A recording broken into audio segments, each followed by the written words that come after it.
바쁘신데도 이렇게 포럼에 참석하셔서 경청해 주시는 귀한 목사님들에게, 내빈들에게 진심으로 감사를 드립니다. 아까 자은희 교수님이 본인의 소개를 조금 했는데, 저는 뭐 소개할 만한 것이 별로 없어요. 유명한 사람이 아니기 때문에. 그리고 저는 신학자가 아니기 때문에 이게 신학적으로 제가 접근을 하지 않고요. 저는 목회를 하고 있는 목회자고, 정신대학교에서 저희 과정에서는 다 거의 다 목사님들 과정이기 때문에 목사님들과 함께 나누는 그런 시간들을 가지고 있습니다. 이제 오늘 저희가 이제 광고도 하고, 이제 그 교계신문에 광고가 나가서 저희 과정이 이제 소개가 돼서 아마 여러분들 중에는 우리 활동측뿐만 아니라 이렇게 교파가 다양하게 다양한 그 교단에 소속해서 계신 줄로 압니다. 그래서 사실 이렇게 그 교단 소속이 다르고 또 신학 배경이 서로 다른 이런 상황 가운데서 어떤 공통분모를 찾는다고 하는 것은 상당히 어려움이 있어요. 어려움이 있고, 그리고 이제 우리 목사님들은 내가 신학교에서 어느 교단의 신학교에서 어떤 신학을 했냐에 따라서 내 속에 어떤 신학관이 고정되어서 형성되어 있기 때문에 이걸 한번 고정이 되어버리면 이 선입견을 바꾸기가 상당히 어렵습니다. 그렇죠? 근데 신학의 틀을 갖추고 있으니까. 그래서 오늘 여러분에게 이제 양해를 하나 이렇게 드리고 싶은 것은, 혹시 여러분 목사님들께서 생각하고 있는 신학관 또 신앙관과 전혀 다른 부분이 혹시 전개된다 할지라도 이렇게 비판하기보다는 저런 시각으로도 성경을 볼 수 있겠구나, 이런 정도로 좀 이렇게 여러분의 마음을 좀 넓혀주시면은 제가 좀 부담이 적을 것 같아요. 그렇게 해주시겠습니까?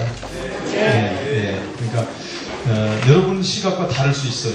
또 여러분이 가진 신학관과 다를 수 있어요. 그런데 이런 시각도 있구나. 그래서 제가 그 광고 부제에다가 이런 제목을 붙였어요. 세계 신학계의 고학. 그러니까 세계 신학계에다가 재현을 하는 거예요.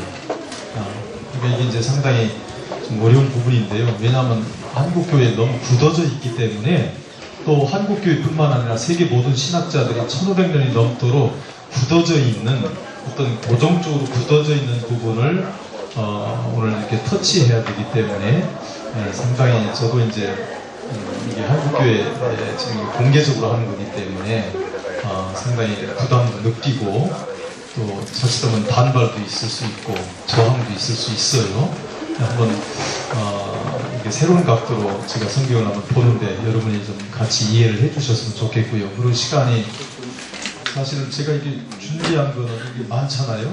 이거 하려면 며칠 해야 됩니다. 그래서 제가 기도하면서 1시간 이제 한 50분 정도 해야 되는데, 이 짤막한 시간에 마태복음 24장과 요한계시록을 어떻게 이 개괄을 설명을 해서 같이 공감을 불러일으킬 것인가, 이게 이제 상당히 큰 관점인데, 하여튼 뭐 성령께서 인도하시는 대로 요약해서, 어차피 이 짧은 시간에 이 두 가지를 하기가 어려워요. 여러분 예를 들어서 요한계시록이 있는데, 요한계시록이 쉬운 게 아니죠. 오죽하면 종교개혁자 칼빈도 요한계시록 주석을 쓰지 않았어요. 너무 어려운 거죠. 그리고 이것은 1500년이 넘는 세계 신학계 이 교회사 과정 속에서 상당히 많은 논란을 가지고 있고, 또 한쪽으로 고정되어 있는 것이 요한계시록이기 때문에 오늘은 여기서 깊이 다룰 수가 없고, 그냥 개괄만,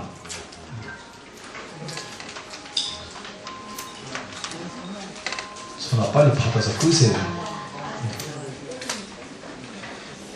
우리 집사람이에요. 그러니까 그렇게 얘기하는 거예요.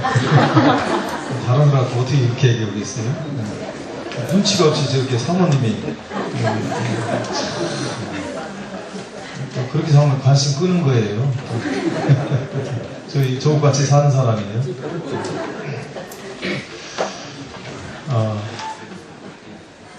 어떻게 전개를 해야 될지 참 막막합니다. 막막하고 저는 이제 합동측에 소속된 목사지만 이제 다양한 신학을 또 접하기도 했고 또 이렇게 받아들이기도 하는데요. 이제 우리 목사님들이 생각할 때 성경은 누가 해석하느냐, 신학자가 한다라고 생각을 하죠. 그러니까 장 목사님도 물어봤는데 혹시 여기 신학자 되시는 분들 계신가요? 여러분이 다 신학자지, 그렇죠?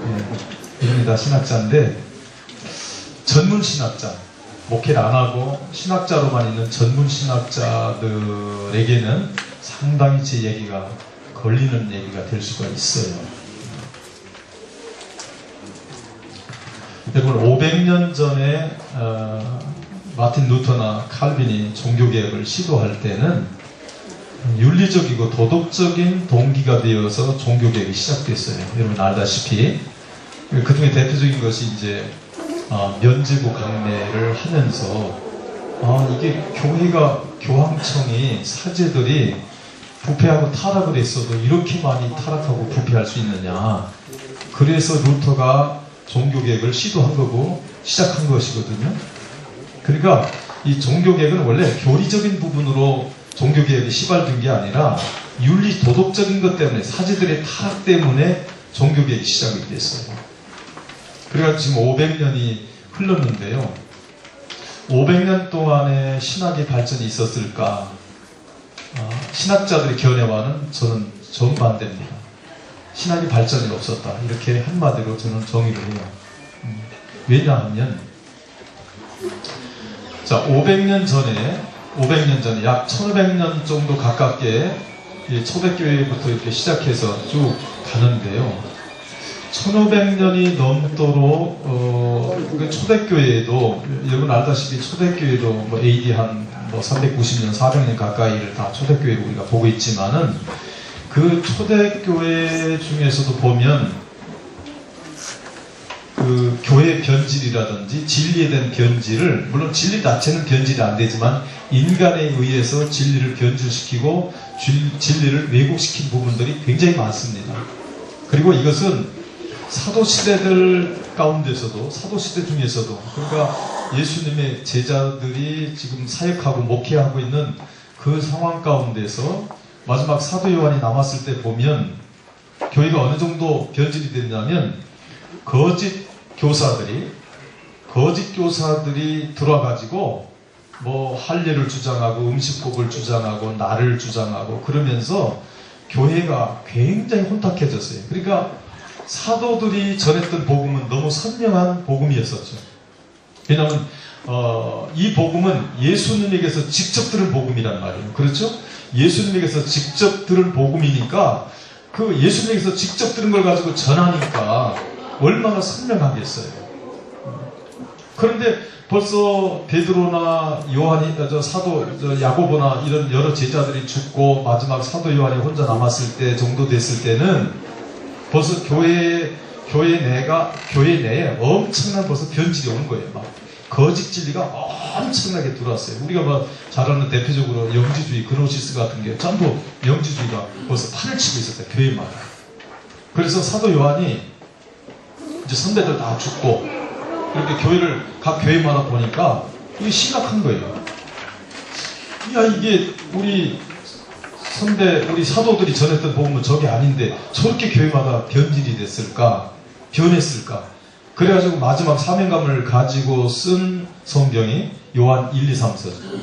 요한 1, 2, 3서에 보면은 굉장히 예수 그리스도에 대해서 강하게 강조하는 내용들이 많이 들어가 있는 것을 볼 수가 있습니다.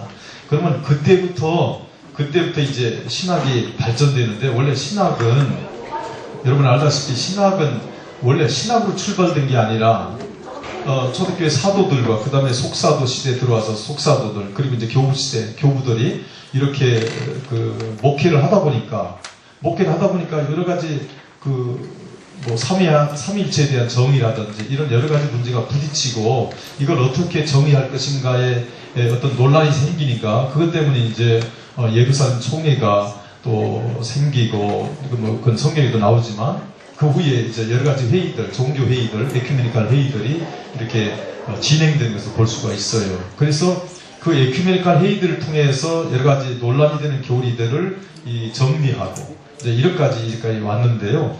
이러면서 지금까지 왔는데 그러면 이게 신학자들이 신학을 발전시켰느냐 하면 제가 볼 때는 거의 발전이 없다는 거예요. 신학자들이 제 얘기를 들으면 저는 죽일 놈이 됩니다. 그러죠? 물론 신학자들이 해놓은 공이 있어요. 공이 많이 있습니다. 그리고 그 신학자들을 통해서 나름대로 또 하나님의 은혜를 주신 것도 있는데 제가 보는 관점은 성경은 신학자가 여는 게 아니다. 저는 그렇게 생각해요. 물론 신학자가 새로운 조명을 한다면 훌륭한 성경을 해석할 수 있겠지만 그냥 지금과 같은 형태로 신학자들이 계속 성경을 연구한다면 성경이 열려지지 않는다는 거예요. 여러분 신학이라고 해서 오늘 제가 이제 칠판을 조금 사용하려고 하는 거예요. 이 학자가 들어가면 뭐예요? 신학도 학이잖아요.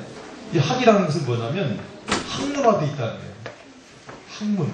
학문이라고 하는 것은 학적으로 체계화가 되어 있는 거예요. 체계화가 되어 있어요. 이걸 학문이라고 해요. 신학, 무슨 학을 그렇게 붙인다고요? 이미 학문이 돼버린 거죠. 학문이. 지식화가 돼버렸죠? 이게 이제 체계화가 되어 있는 거예요. 체계화. 자, 그런데 이게 사실 오늘 제 시간은요 굉장히 중요한 시간인데 광고를 뭐 국민일보도 나가고 했는데 이게 목사님들이 몰려와서 이게 도대체 무슨 내용이냐 이게 궁금해야 되는데 별로 관심이 없는 것 같아요. 예수님이 메시아로 오셨을 때 서기관이나 제사장과 바리새인들이 메시아에 대한 관심이 있었을까 없었을까요? 없었어요. 완전히 돈에만 관심이에요. 돈에만. 그러니까 성전 안에서 장사꾼들하고 결탁해가지고 돈 버는 재미가. 그러니까 돈과 명예가 제사장과 서기관과 바리새인들에게는 그게 가장 주 목적이었어요. 구약시대 때부터 율법에서부터 계속 메시아를 기다렸는데 그렇게 열심히 메시아를 기다렸는데 막상 메시아가 왔을 때는 관심이 없어요. 오히려 죽였어요. 제가 오늘날의 한국교회를 세계교회와 여러분 한국교회가 세계교회를 대표한다고 볼 수 있어요. 지금 세계교회 가운데서 한국교회가 그래도 가장 모범적이고 뜨겁고 열심히 있어요. 예. 다른 나라 교회들이 쇠퇴하잖아요. 한국교회만큼 이렇게 발전하고 부흥되는 나라가 없어요. 그러니까 한국교회를 보면 세계교회를 본다 이렇게 견본으로 생각을 할 수 있어요. 지금 한국교회 다 그런 건 아니지만 지금 한국교회 보면은 교권과 그리고 돈과 명예 여기에 너무 도취돼 가지고 진리에 대해서는 별로 관심이 없는 거예요. 진리에 대해서 관심이 없어요. 자, 성경이 있습니다. 여러분 성경이 있는데 성경은 이게 진리죠. 여러분 믿으시죠? 네. 100% 저는 믿습니다. 네. 성경 66권은 100% 진리고 하나님의 말씀이라는 사실을 믿어요. 이게 굉장히 중요합니다. 굉장히 중요한데 자, 이 진리는 학문적이고 지식적으로 이 진리가 조명되어지고 열려질까요? 안 열려질까요? 뭐 우리끼리니까 편하게 얘기합시다. 처음 뵈는 분들이라 하더라도 목사님들. 자, 진리가 성경은 진리인데 이 진리는 학문적이고 지식적으로 이 진리가 열려질까요? 안 열려질까요? 참 믿음 좋으시네요. 진짜예요? 그러면 자 이제까지 세계 모든 신학계가 이제까지 성경을 여는데 진리를 여는데 어디에 주안점을 두고 포커스를 두고 성경을 해석해 왔느냐 하면 학문적이고 지식적으로 성경을 풀었어요. 자, 여러분, 우리 이제 구체적인 것은 제가 생략을 하겠습니다만은, 우리가 보통 성경 해석할 때 문자적, 문법적 또는 문헌적 이런 해석 방법이 있고요. 또 알레고리 해석 방법이 있죠? 예, 은유, 풍유 이런 알레고리 해석 방법이 있어요. 근데 이제 크게 부류로 나누면, 물론 그 외에도 뭐 모형론적인 성경 해석도 있고 여러 가지가 있지만은, 대표적인 성경 해석 방법은 문자적, 문법적, 문헌적 성경 해석 방법, 알레고리적 해석 방법이 있어요. 그런데 지금 모든 신학자들이 알레고리 해석은 지금 거부합니다. 특히 종교개혁 이후에 알레고리 해석을 거부해요. 성경의 비유나 은유나 이런 것으로 되어 있다는 것을 인정을 거의 안 합니다. 종교개혁 이후에 가장 두드러진 게 뭐냐면 문자적, 문법적으로 성경을 이제까지 해석해 왔어요. 500년 동안에. 그런데 초대교회 교부들은 문자적, 문법적 해석 방법보다는 오히려 알레고리적 해석 방법을 많이 해왔습니다. 초대교회 교부들은. 근데 이 알레고리라고 하는 것은, 알레고리적 해석 방법이라는 것은 위험성도 있어요. 왜냐하면 비유와 상징과 은유로 되어 있다 이렇게 보는 것이 이제 물론 알레고리 해석 방법이라고 해서 문자적 해석 방법을 전혀 거부하는 건 아니에요. 거부하는 건 아니지만 수용을 하면서도 주된 해석 방법을, 알레고리적 해석 방법을 찾고 있다는 거죠. 그런데 이 알레고리 해석 방법, 비유와 상징을 임의대로 풀어버리면, 그렇죠? 내가 임의대로 풀어버리면 이게 너무 주관적이 될 수 있어요. 그럼 주관적이 되면은 진리에서 벗어나게 되는 거예요, 그게. 그러니까 이게 이 우연성이 있고, 여기서 잘못하면 신비주의가 나올 수도 있고요. 그러다 보니까, 그리고 이제 중세 때 타락이 극도로 올라왔을 때, 중세 때는 종교개혁 이전에는 알레고리적 해석 방법을 통해서 이걸 또 악용을 했어요. 사제들이. 여러분 그때 성도들이 성경을 갖고 있지 않았으니까 사제들이 또 악용을 했습니다. 그래서 여기에 대한 폐해가 너무 크다 보니까 종교개혁자들이 이제는 그렇게 해석을 해서는 안 되겠다. 이걸 문자적이고 문법적으로 해석을 해야 되겠다 해가지고 이 해석 방법이 지금까지 가장 안전한 성경 해석 방법으로 지금까지 주류를 이루고 있다 그 말이에요. 자, 그러면 이 문자적, 문법적으로 성경을 해석할 때 어떻게 해석하느냐면 대표적인 것이 뭐냐면 원어입니다. 원어. 헬라 히브리어 또는 아람어. 그렇죠? 뭐 주된 것이 헬라와 히브리어인데, 자, 제가 이 헬라 히브리어 원어를 무시하는 게 아니라 꼭 필요할 때가 있어요. 꼭 필요할 때. 알을수록 좋죠, 원어는. 자, 그럼 헬라 히브리어가 있고, 여기에 지리적인 거, 역사적인 거, 상황적인 거, 그 다음에 문맥적인 거, 이런 것들을 가미해서 성경을 지금까지 풀어요, 학자들이. 그렇죠? 여러분도 혹시 이렇게 성경을 지금까지 풀어왔죠? 자, 그러면 이거를 알아야, 원어를 많이 알고 지리적, 역사적, 상황적, 문맥적인 것을 많이 알면은 성경이 열려지고 풀려진다. 그러면은 누가 가장 많이 성경을 열어갈까요? 신학자가 열어가겠죠. 자, 그러면 신학자 이런 걸 많이 하려면 뭐가 좋아야 돼요? IQ가 좋아야 되지? 돈은 아니고, 돈은 상관없어요. 물론 공부하려면 돈도 있어야 공부를 하겠지만, 우선적으로 IQ가 좋아야 돼요. 머리가 좋아야 돼요. 나는 그래서 신학자 되기를 포기했어요. 제 IQ는 120이 안 되기 때문에. 예. 주님 은혜로 하는 거예요. 주님 은혜로. 그러면 이거로 만약에 성경이 이런 방식으로, 이게 이제 문자적, 문법적 성경 방법의 해석 방법의 대표적인 것인데, 만약에 이런 방법으로 성경이 열려진다면 머리 좋은 사람이 진리를 가장 많이 연다는 결론이 돼요.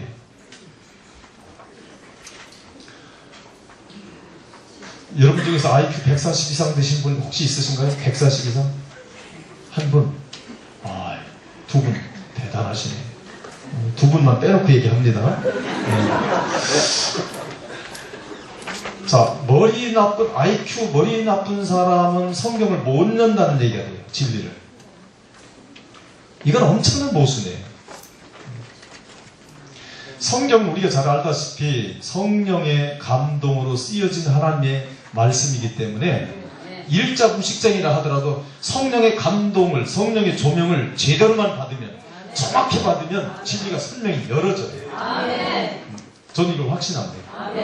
근데 성경을 열어줄 때 성도에게 많이 열어주느냐 아니면 목회자한테 많이 열어, 하나님의 방식은 목회자를 통해서 열어주시기를 기뻐하시고 그 원리를 세우셨어요. 자, 베드로가 있어요? 누가 있죠? 이방인 누가 있지? 바울 말고 베드로 초청해서 설교를 듣는 사람이 있지. 고넬료가 있죠. 네, 고넬료.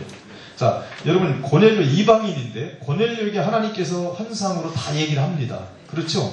그리고 베드로에게도 환상으로 얘기를 다 해줘요. 그러면 하나님이 환상으로 주고 다 얘기해줬으면 그냥 직접 얘기해주면 되잖아요. 근데 이 하나님이 뭐라고 하냐면 베드로를, 요바에 있는 베드로를 초청해서 말씀을 들으라는 거예요. 그래서 자, 하나님이 말씀을 주시는데, 하나님 말씀을 주는데 누구를 통해서 하면 베드로라고 하는 종을 통해서, 사도를 통해서 고넬료에게 말씀을 전해요. 이게 하나님이 전하는 방식이에요. 물론 하나님이 직접 성도에게 줄 수도 있어요. 주는 부분도. 그러나 많이 주진 않아요. 하나님이 항상 주의 종을 세워서 그 말씀을 주의 종에게 깨닫게 하셔서 이 주의 종을 통해서 말씀을 전하는 게 하나님의 방식이에요. 그러니까 성도는 아무리 기도를 하루에 10시간, 20시간씩 해도 진리를 하루에 1시간도 기도 못하는 목사만큼 못 열어요. 그러니까 목회할 때 두려울 필요가 없어요. 아무리 기도만 해도 목사를 못 따라가요. 하나님이 질서를 그렇게 세우셨어. 목사를 통해서 설교를 듣고 목사를 통해서 진리를 깨달으라는 거예요. 이게 하나님의 방식이에요. 그래서 우리가 이제 진리를 깨달아서 이렇게 전하는데, 제가 이제 요약해서, 제가 준비한 거 다 못하고요. 그냥 요약해서 제가 말씀을 드리려고 하는데, 왜냐면 너무 시간이 짧아서 요한계시록까지 다뤄야 되니까 얼마나 시간이 급합니까? 제가 고향이 충청도 사람인데 지금 굉장히 벅차게 말합니다. 숨차게. 여러분 생각할 때 느릴지 모르지만 제 입장에서는 엄청 빨리 이해를 해주시고요. 자, 성경을 우리가 해석하는데 이거 굉장히 중요한 거예요. 특히 목사님들에게는 굉장히 중요한 내용인데요. 자, 성경은 구약 성경이 있고 신약 성경이 있죠. 자, 구약 성경과 신약 성경의 원리를 알지 못하면 이게 해석이 안 됩니다. 여러분, 구약 성경은 뭘로 설명하냐면 육체적이고 물질적으로 설명을 해요. 자, 그러니까 무슨 얘기냐면 구약 성경에서 나타나는 모든 사건들 보면 전부 눈에 보여요. 보여요, 안 보여요? 다 보이죠. 성막도 보이고 뭐 다 보여요. 막 요단강도 보이고 홍해도 보이고 막 안 보이는 게 없어요. 막 우박도 보이고 지진도 보이고 다 보여요. 그러니까 구약 성경은 항상 눈에 보여지는 육체적이고 물질적이라는 건 뭐냐면 손에 만질 수 있고 눈에 보여지는 가시적으로 얘기하고 있다는 거예요. 그러나 이 뒤 배경에는 뭐가 있냐면 영적인 하나님의 메시지가 있어요. 그렇죠? 하나님의 영적인 메시지가 그냥 얘기해요. 만약에 역사 얘기가 나오죠? 악한 왕들이 나와요. 그러면 악한 왕들을 얘기할 때는 그 악한 왕과 이런 스토리를 통해서 그 스토리를 통해서 하나님이 주시고자 하는 영적 메시지가 있는 거예요. 그 영적 메시지를 깨닫게 하기 위해서 구약 성경은 육체적이고 물질적으로 설명을 하는데 신약 성경은 바로 영적으로 말씀하고 있다. 이게 굉장히 중요합니다. 영적으로 말씀해요. 신약 성경은. 그러니까 요한복음 6장 63절에 보면 예수님께서 그런 말을, 내가 너에게 이르는 말이 영이요 생명이다. 그러니까 내가 너에게 지금 말을 하지만은 그게 영이고 생명이라는 거야. 영이라는 거야. 이건 뭐냐면 영적으로 바로 말하고 있다는 거예요. 자, 그래서 요 원리를, 요 두 가지 원리를 알지 못하고 성경을 해석하면 성경 해석이 안 됩니다. 학자들이 요거를 잘 모르는 것 같아요. 이 성경 해석의 원리를. 그럼 다시 말하면 이런 거예요. 예를 들어서 얘기하면, 자, 우박이다, 지진이다, 전염병이다, 전염병. 자, 예수님께서 말씀하죠? 자, 마태복음 24장에 보면 이런 얘기가 나와요. 이런 용어들이 신약 성경에서 나와요. 그럼 이 우박이나 지진이나 전염병이 구약 성경에서 우박, 지진, 전염병 그러면 그건 뭐예요? 네? 뭐죠? 그렇죠. 자연이죠. 실제 우박이 막 떨어지고, 그렇죠? 지진이 막 땅이 갈라지고 실제 사건이라고 말이에요. 그러면 예수님께서 가령 예수님께서 우박이다, 지진이다, 전염병이다 이렇게 말한다면은 이거는 자연적인 걸까요? 영적인 의미일까요? 영적인. 오늘 뭐 강의 끝내도 되겠네요. 이렇게 기초적인 걸 잘하시는데 뭐 설명 잘해서 그래요? 그런데 놀랍게도 모든 학자들이 지금 이제 이렇게 해석하는 부분은 제가 마태복음 24장도 어느 대학이라고 하진 않겠습니다. 보수적인 유명한 대학의 신대원 교수들이 마태복음 24장 해석하는 동영상을 제가 다 확보하고 가지고 있는데요. 교재도 가지고 있는데 우박, 지진, 전염병 그러면 어떻게 해석하면 실제 우박과 지진이 있다는 거예요. 자, 24장에 이제 그런 내용이 많이 나와요. 자, 그러면 요거에 대한 견본을 여러분 이제 시간이 많으면 제가 이제 저희 과정에서는 이걸 구체적으로 다양하게 제가 이제 해석을 해드리고 설명을 해드리는데 예를 들어서 마태복음 7장을 한번 보면 자, 마태복음 7장에 보면 우리가 잘 아는 7장 7절에 뭐 1절에서부터 비판하지 말라 이런 얘기를 쭉 하면서 마태복음 7장 7절에 구하라, 찾으라, 두드리라 이런 얘기가 나오죠? 이런 얘기가 나옵니다. 우리가 보통 이건 기도에 대한 것이다. 물론 그렇게 적용할 수도 있어요. 말씀은 다양하게 적용할 수 있습니다. 그러나 예수님께서 실제로 말씀하시고자 하는 의도는 뭔가를 알고 적용할 때는 다양하게 할 수 있는 거예요. 자, 구하라, 찾으라, 두드리라. 보통 우리가 이제 기도로 이렇게 생각을 하는데 주님의 의도는 그게 아니에요. 자, 그러면서 뭐 떡을 달라면 아들이 떡을 달라면 뭐예요? 돌을 줄 자가 어디고 뭐 생선을 달라 뱀을 줄 자가 어디냐 쭉 하면서 나와요. 이게 이제 누가복음에 보면은 구하는 이에게 성령을 주시지 않겠느냐라고 말씀하죠. 공관복음에서 같은 내용이에요. 근데 누가복음에서 보면 구하는 자에게 구하라, 찾으라, 두드리라 돌 얘기하고 생선 얘기 쭉 하면서 마지막에 뭐라고 해요? 구하는 자에게 성령을 주시지 않겠느냐 이렇게 주님이 말씀해요. 자, 그러면 뭐냐면 너희가 구하고 찾고 두드리면 뭘 받는다는 거예요? 성령을 받는다. 그러면 이것은 누구를 찾아야 성령을 받을까요? 네? 예수 그리스도를 찾아야 예수 그리스도를 구하고 예수 그리스도를 찾고 예수 그리스도를 두드려야 성령을 받고 구원을 받는 거예요. 그렇죠? 결국은 나를 믿어야 구원을 받는다는 설명을 해요. 이것이 11절까지 7장 11절까지 얘기를 하면서 12절에서 뭐라고 얘기하냐면 이런 얘기를 해요. 너희가 남에게 대접을 받고자 하는 대로 너희도 남을 뭐하라? 대접하라. 이것이 뭐예요?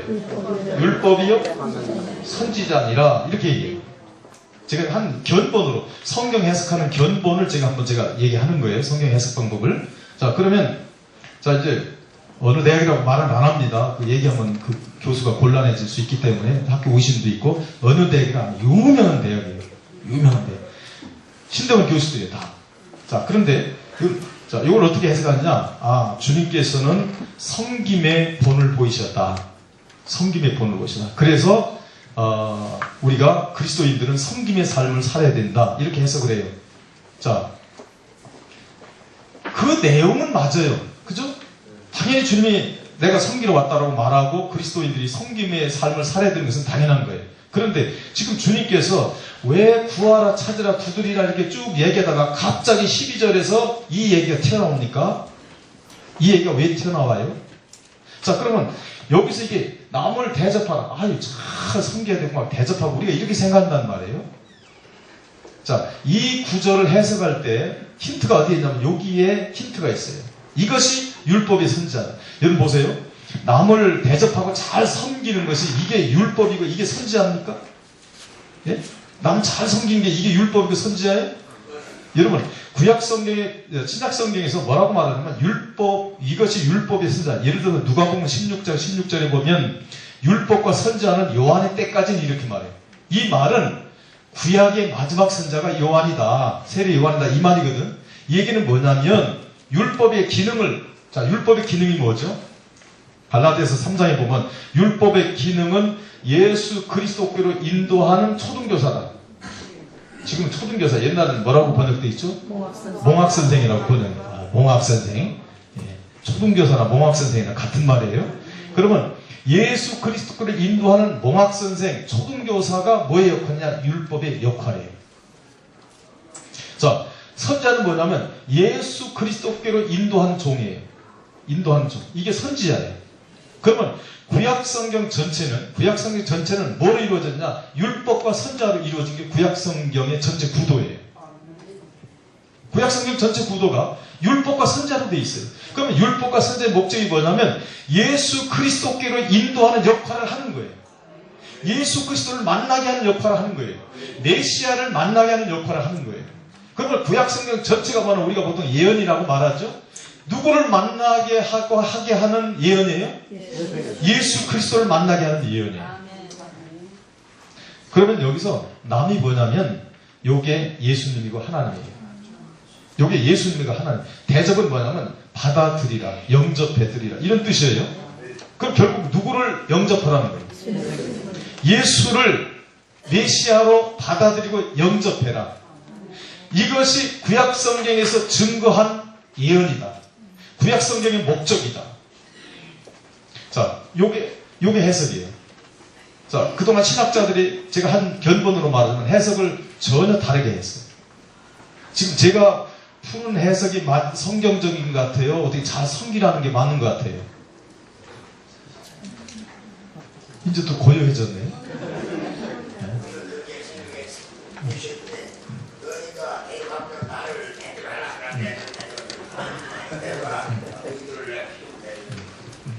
네, 합동 측에서 이거 세기로 유명하신 우리 강 목사님 오늘 오셨네요.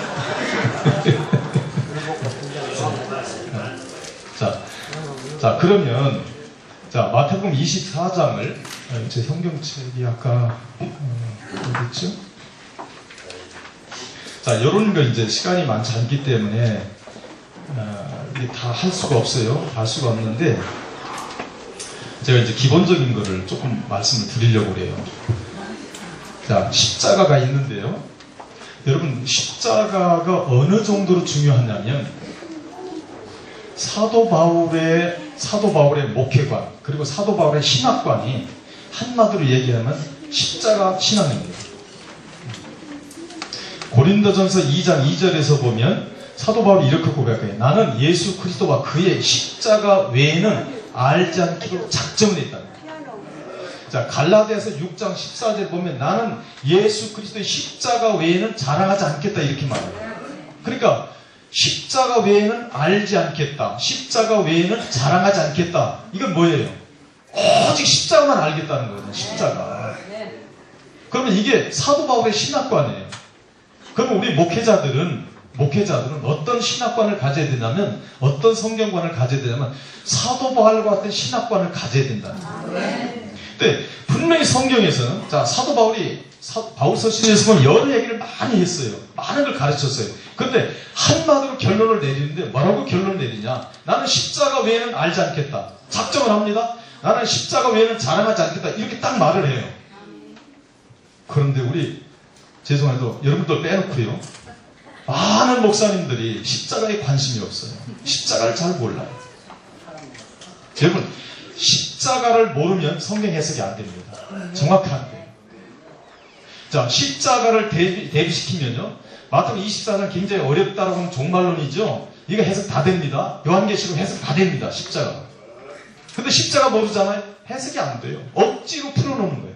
지금 그동안 신학자들이 해놓은 것들 보면 억지로 해놓은 것들이 너무 많아요. 억지로. 왜? 모르니까. 뭘 몰라서. 십자가를 몰라요.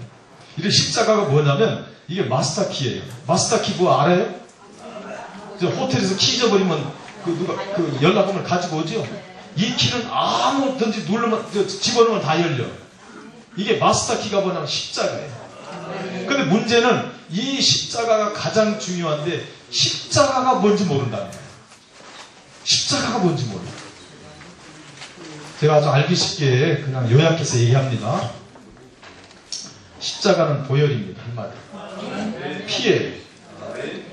왜냐면 이건 성경에서 여러 가운데 히브리서에서 보면 여러 가운데서 얘기하고 있어요. 십자가 뭐냐? 피다. 자, 보혈, 예수님의 십자가 보혈보다 더 중요한 게 있어요?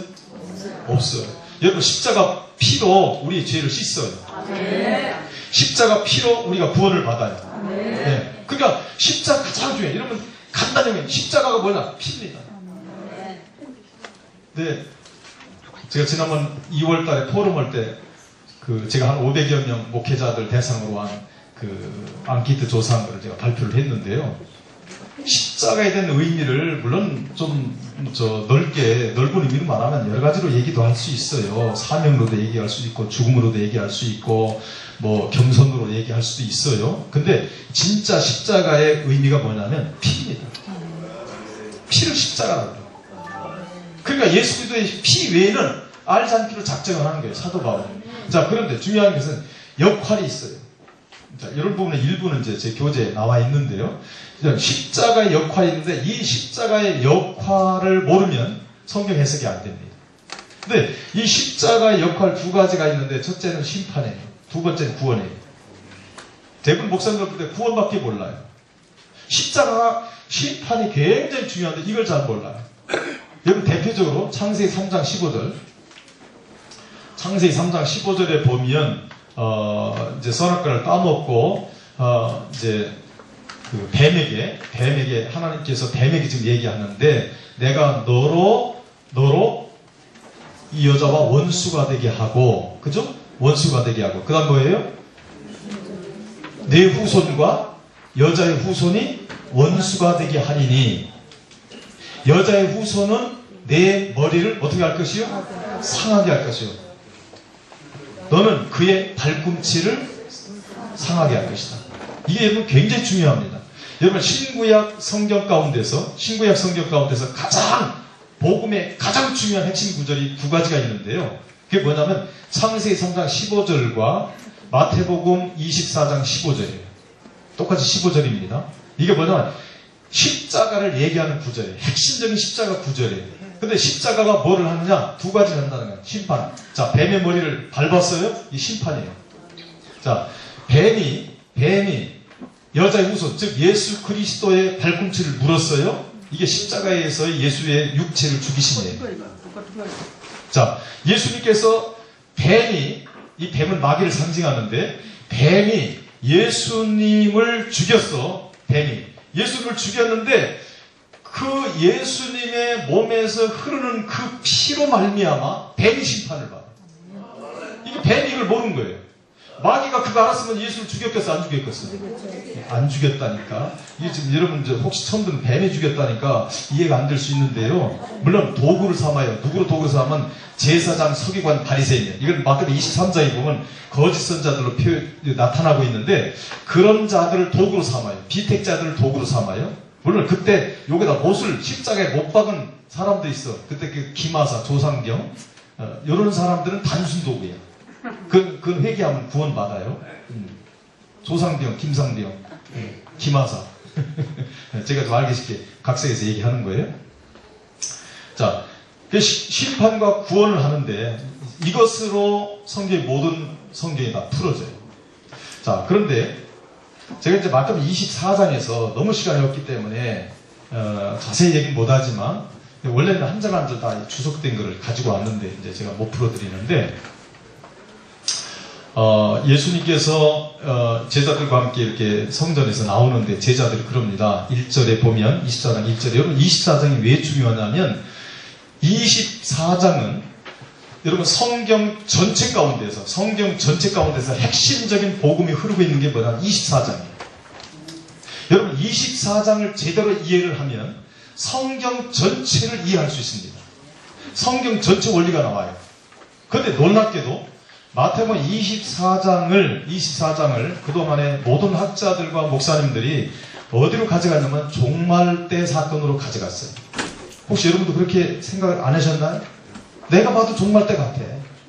종말때 같다니까. 그래서 종말장이라고 그래요. 마태복음 24장은.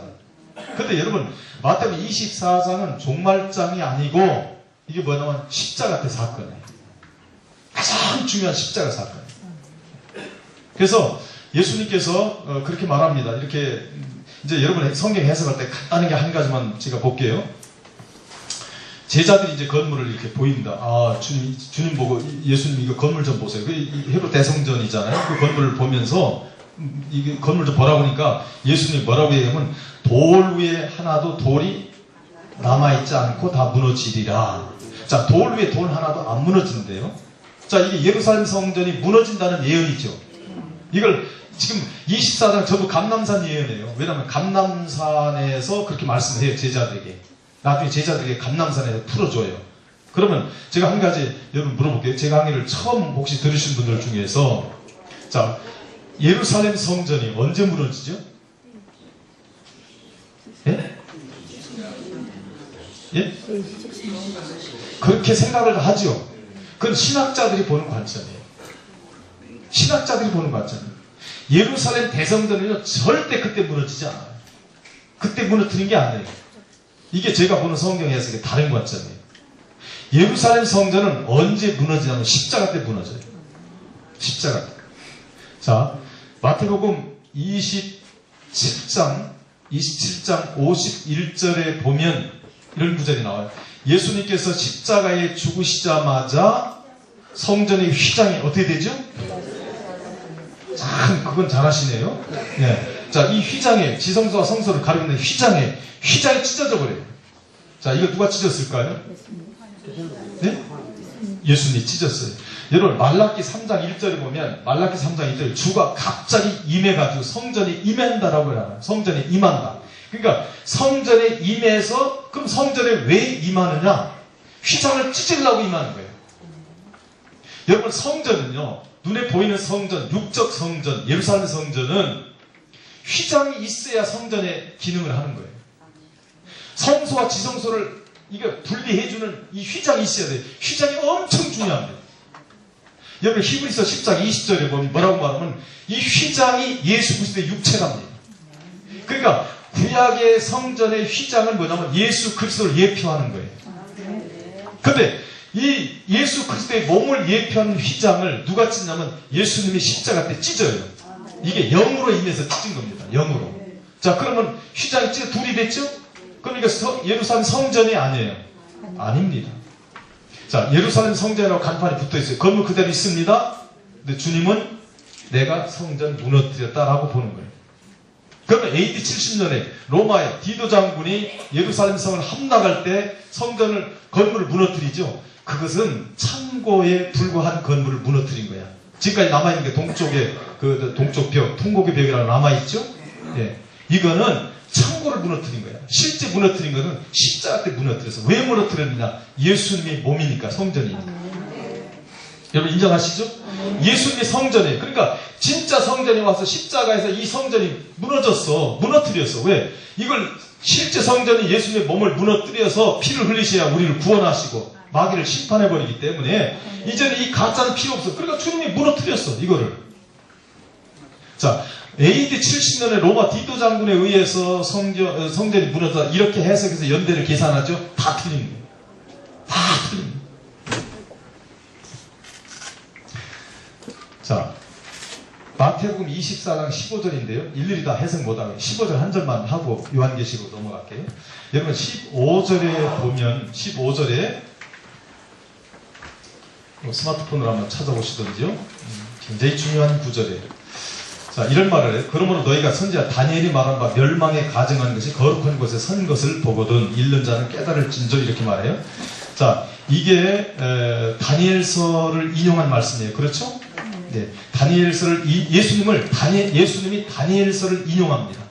인용하는데, 자, 다니엘서는 그가 한 일해 동안의 언약을 굳게 맺고 한 일해가 7년이죠. 자, 이 7년입니다.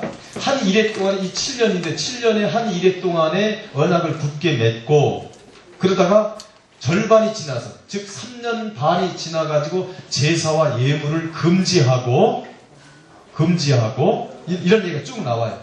이 얘기를 이제 예수님이 인용을 하는 건데, 자, 다니엘서 보면 그가 이렇게 나오네요. 그가 여기서도 그가라고 나오나요? 그가. 야, 다니엘서 보면 그가 나와요. 요 그가가 지금까지 종말론을 연구하는 분들이 이 그가가 뭐냐면 적그리스도라는 거예요. 적그리스도로 해석을 합니다. 그러니까 무슨 말이냐면 자, 예루살렘 성전이 재건돼가지고 유대인들에 의해서 예루살렘 성전이 재건되고 거기서 이제 적그리스도가 나오는데 그 적그리스도가 제3성전이라고 보통 말을 하는 성전을 다시 재건을 하고 그럼 거기서 우리 이제 기독교에서 볼 때 적그리스도지만 유대인들이 볼 때는 뭐예요? 그가 메시아예요. 그가 메시아인데 제사와 예물을 드리다가 3년 반 만에 제사와 예물을 못 드리게 하니까 이제 핍박을 한다는 거예요. 이게 7년 대환란 때 일어나는 것이다. 종말론 학자들이 이렇게 풀어요. 자, 이 그가가 누구냐면 예수님이에요. 예수님의 한 일에 7년 동안 절반에 이게 뭐냐면 예수님의 십자가 때부터 예수님의 신약시대 전체 재림 때까지가 십자가 때부터 3.5년. 그러니까 이게 7년이죠. 이게 한 일이죠. 한 일의 절반이니까 3.5년. 이게 이제 영적인 숫자 해석인데요. 요 절반의 제사와 예물을 금지해요. 누가? 적그리스도가? 아니에요. 예수님이. 제사와 예물을 금지시킨다. 이걸 무너뜨려요. 언제 무너뜨려요? 십자가. 제사와 예물을 금지시켜요. 왜? 이건 이제 필요가 없는 거예요. 필요가 없어요. 그래서 한 일해 동안에 언약을 굳게 맺어요. 이 언약이 십자가 언약이에요. 십자가는. 이제 시간이 되면 자세하게 풀어드리겠지만 오늘 시간이 없어서 자세하게 이제 풀어드리지 못하는데 여러분 그러니까 15절이 24장 15절이 이게 무슨 사건이냐면 예수님께서 십자가를 통해서 심판과 구원을 이루신다는 내용이에요. 그런데 이거 가로 열고 뭐라고 되어 있냐면 읽는 자는 깨달을진저 이렇게 되어 있어요. 이건 무슨 얘기냐면 이 구절을 읽는 자는 반드시 해석을 하고 이 구절은 반드시 영적으로 해석을 해라. 이런 뜻이에요. 그런데 이제까지 해석을 못합니다. 학자들이 못하고 있어요. 왜냐하면 24장 전체를 종말론으로 가져가니까 해석이 안 되는 거예요. 이게 십자가 때 얘기예요. 자, 24장은 제가 너무 시간이 없어서 제가 이 정도로만 설명을 하고 궁금한 건 개인적으로 물어보면 제가 설명을 얼마든지 해드릴 수 있습니다. 자, 계시록을 한번 생각해 볼게요. 계시록 어렵죠? 어렵다고 생각하지요? 어렵지 않아요. 성경은 어렵지 않아요. 그리고 성경에는 보통 난해 구절이라고 있죠. 난해 구절이 있는데 이건 신학자들이 만든 거예요. 성경에 난해 구절이 없어요. 여러분 하나님이 예수님이 성령님이 삼위 하나님이 누구 골탕 먹이려고 난해 구절 만든 게 아니에요. 이건 억지로 풀면 안 풀어지는 거예요. 그러니까 난해가 되는 거예요. 성경에 난해는 없어요. 아주 쉬워요. 성경은.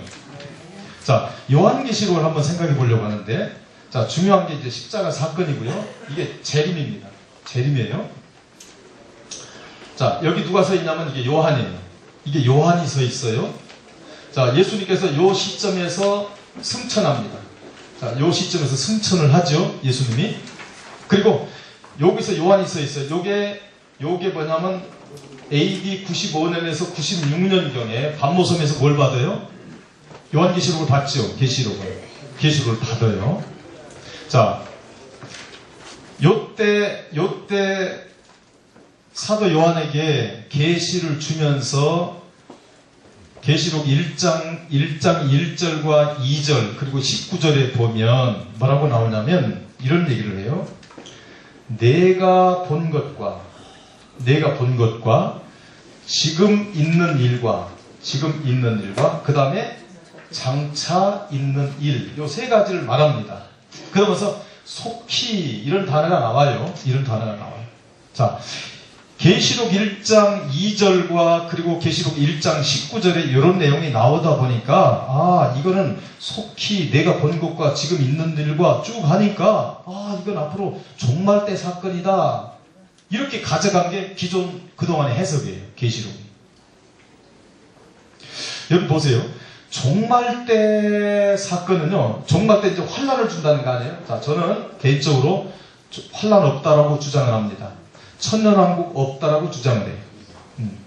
이거 천년왕국 세대주의자들, 인간의 시대를 7시대로 구분을 해가지고 시대마다 하나님의 계획과 섭리가 다르고 구원의 방식이 다르고 하나님의 섭리하는 방식이 다르다. 이게 이제 세대주의인데 이것은 18세기 영국의 형제교회 달비에 의해서 최초로 시작된 게 이게 세대주의죠. 자, 다른 것은 상징이라고, 계시록 보면 상징이라고 해석하면서 계시록 20장 3절 이하에 나오는 천년이 참회, 요거를 갖다가 천년왕국으로 해석을 한 거예요. 여러분 성경에 천년왕국 없어요. 없습니다. 얼마든지 설명해 드릴 수 있어요. 제 힘으로 끝입니다. 그러면 내가 본 것은 뭐냐면 이게 1장에서 나오는 거예요. 계시록 1장에서는 내가 본 것이 뭐냐면 예수님께서 부활하신 모습을 보여줍니다. 그렇죠?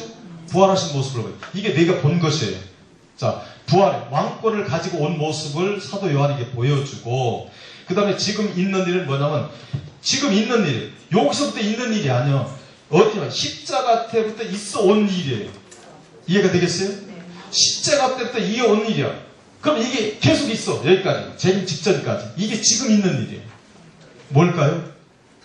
무슨 일 같아요? 지금 있는 일.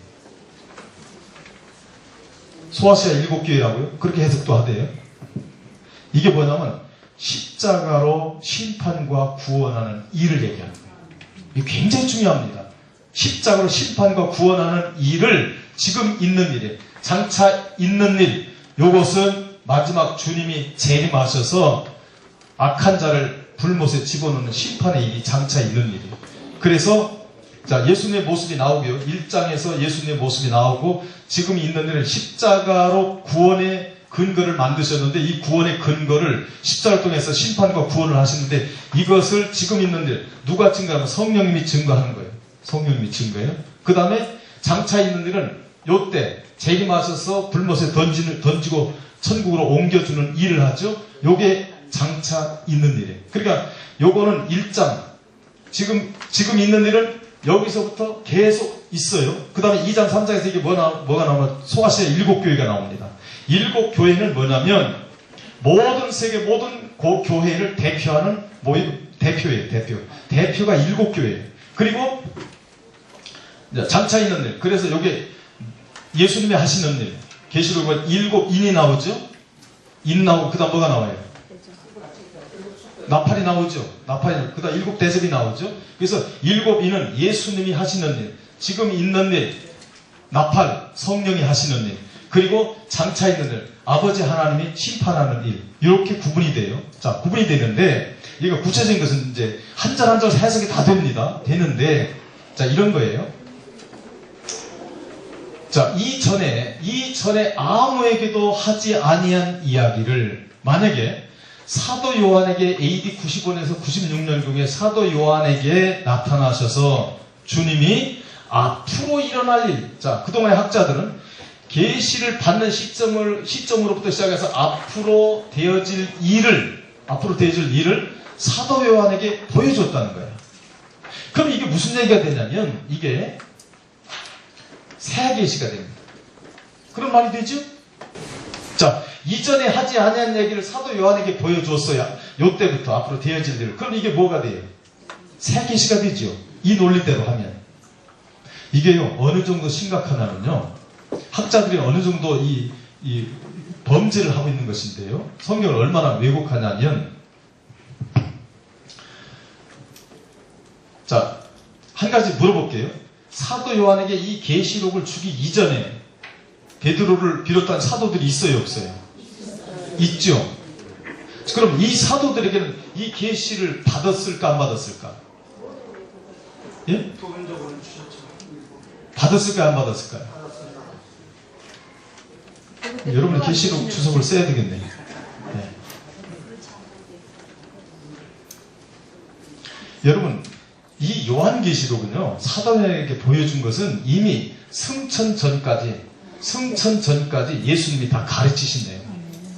다 가르쳤습니다. 뼈대를 가르쳤어요. 뼈대를. 다 말씀하시고 뼈대를 가르쳤어요. 뼈대를 가르쳤는데 사도 요한의 이것을 새롭게 그 영을 불러서 하늘에서 일어났던 사건들, 가령 구약시대 때 성도들을 어떻게 구원하는지, 십자가로 어떻게 구원하는지, 그리고 앞으로 재림 때까지 어떻게 인도할 것인지, 이것을 환상을 통해서 생생하게 이것을 다시 구체적으로 보여주는 게 뭐냐면 그 계시록이에요. 만약에 그게 아니고 이때 주님이 말씀하시지 않은 거를 사도 요한을 통해서 종말 때 얘기로 가져가죠. 다 그동안에 종말 때 사건으로 가져가면 어떤 문제가 나오냐면, 자, 사도 요한 이전의 사도들은 이 계시를 받았어요? 안 받았다는 얘기, 안 받았다는 얘기예요. 그 논리로 가면 안 받은 게 되죠. 그리고 예수님이 전하지 않은 게 되죠. 그러면 이때 예수님의 제자들이 전했던 복음은 온전한 복음이 돼요? 불완전한 복음이 됩니까? 불완전한 복음이, 이걸 조각복음이라고 해요. 조각복음. 여러분 좀 이해가 되셔요? 그러면 조각복음이 되면 이때 전한 복음이 온전하지 못한 복음을 전하는 것이고, 예수님도 온전한 복음을 제자들에게 전하지 못한 것이 돼요. 이해가 되시나요? 만약에 그 논리로 가면 이런 거죠. 예수님이 승천해가지고 가서 보니까, 아유, 깜빡 빠뜨렸네. 이 종말 때 얘기를 해줘야 되는데 내가 빠뜨렸어. 이게 중요한데. 그래가지고 사도 요한에게 다 그 영을 이끌어가지고 AD 95년, 96년경에 사도 요한에게 다 보여줬어. 그러면 사도 요한만 본 게 됐죠. 사도 요한만 받은 게 됐죠. 그 이전에 제자들은 받았어요, 못 받았어요? 못 받은 게 되잖아. 그럼 예수님이 안전한 게 되는 거고. 그러면 예수님이 뭐가 되는? 호구가 돼. 호구가 뭔지 알죠? 깜빡 잊은 거지. 예수님도 건망증 있는 거지. 이때 다 전했어야 되는데 깜빡 빠뜨려가지고 사도 요한에게 특별히 너만 들어라. 내가 깜빡 잊었어. 이때 다 전했어야 되는데 내가 깜빡 잊었거든. 그래서 너한테 종말 때 얘기를 내가 너한테 보여주겠다 해서 보여줬다는 얘기가 돼요. 이게 심각한 문제입니다.